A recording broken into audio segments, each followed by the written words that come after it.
Hello everyone, আসসালামু আলাইকুম। আমি আবারও আমার নতুন আরেকটি ভিডিও নিয়ে হাজির হয়েছি।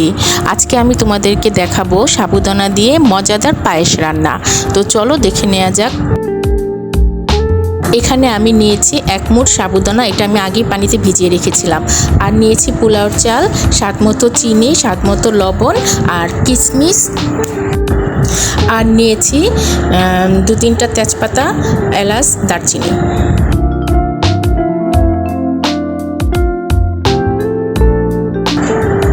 এবার আমি হাঁড়িতে 1 লিটার দুধ ঢেলে নিচ্ছি।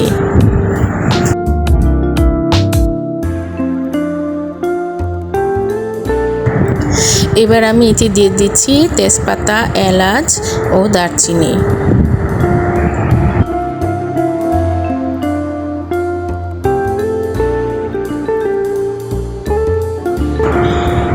এবার আমি দিয়ে দিচ্ছি স্বাদমতো লবণ।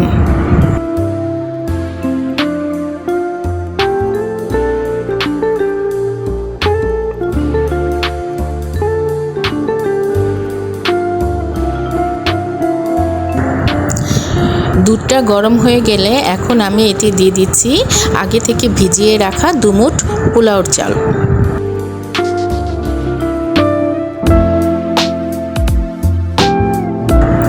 পোলাওর চালটা দেওয়ার পর আমি পোলাওর চাল আর দুধটাকে ভালোভাবে নেড়ে চেড়ে নিচ্ছি।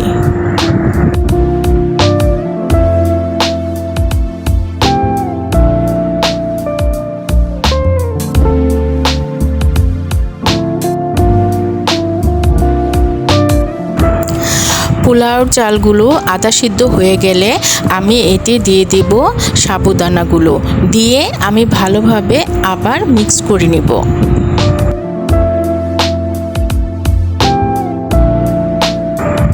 পায়েসটা রান্না করার সময় একটু পরপর নেড়েচেড়ে দিতে হবে, তা না হলে নিচে লেগে যেতে পারে।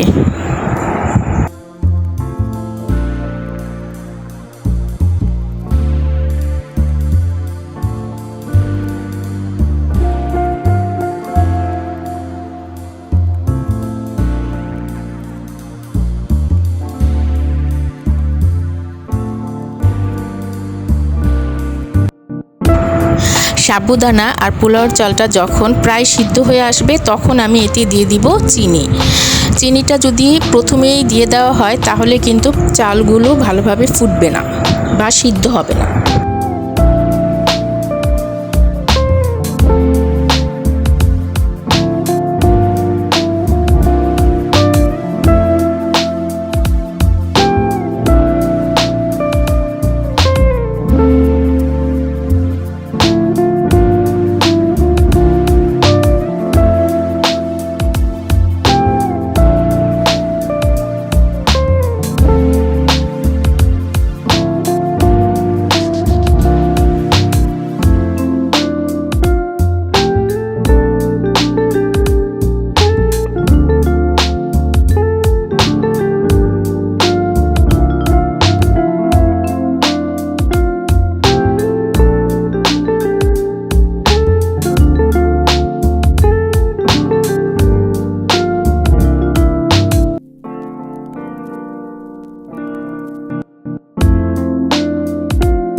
এখন আমি এতে দিয়ে দিচ্ছি কিশমিশ।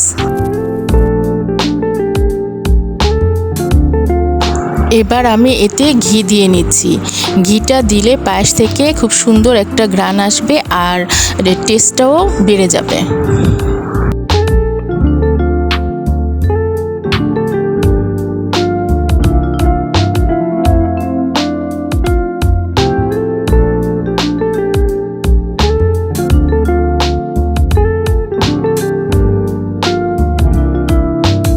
বাস, এই তো হয়ে গেল আমার সাবুদানা দিয়ে তৈরি পায়েস রান্না। আমার আজকের ভিডিওটি ভালো লেগে থাকলে লাইক, কমেন্টস ও শেয়ার করতে ভুলবেন না। আর যারা এখনও সাবস্ক্রাইব করেননি তারা অবশ্যই সাবস্ক্রাইব করবেন। ওকে, আল্লাহ হাফেজ।